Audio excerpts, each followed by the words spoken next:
Jeshi la Polisi Kanda Maalum ya Dar es Salaam kwa kushirikiana na wananchi, lakini vyombo vingine vya dola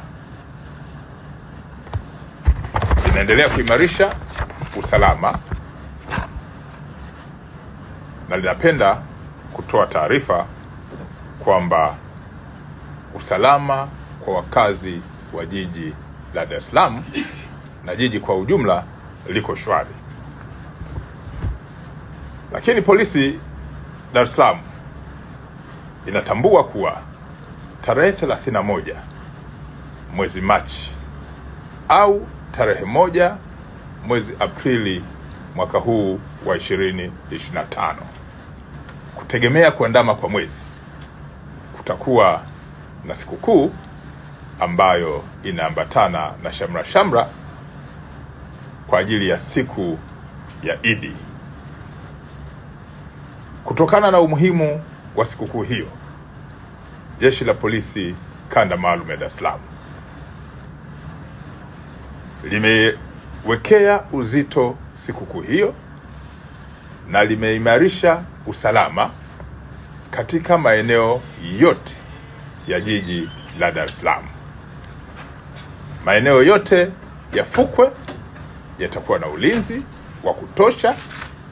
lakini pia kwenye mitaa yote ya katikati na pembezoni mwa jiji usalama utakuwa umeimarishwa kwa kiwango cha juu. Malengo makubwa ni kuhakikisha kwamba sikukuu hizi na wanaosherehekea wanasherehekea kwa amani lakini utulivu, ili sherehe ziweze kwenda vizuri. Hata hivyo, Jeshi la Polisi Kanda Maalum ya Dar es Salaam halitasita, narudia, Jeshi la Polisi Kanda Maalum ya Dar es Salaam halitasita kuchukua hatua kali za kisheria kwa dalili zozote za vitendo ambavyo vitakuwa vinataka kupelekea kutendeka kwa makosa ya kijinai, lakini pia kutendeka kwa makosa ya usalama barabarani. Kwa hiyo jeshi litachukua hatua za haraka kwa madereva wote wa vyombo vya moto wenye tabia ya kupuuza na kukiuka sheria za usalama barabarani.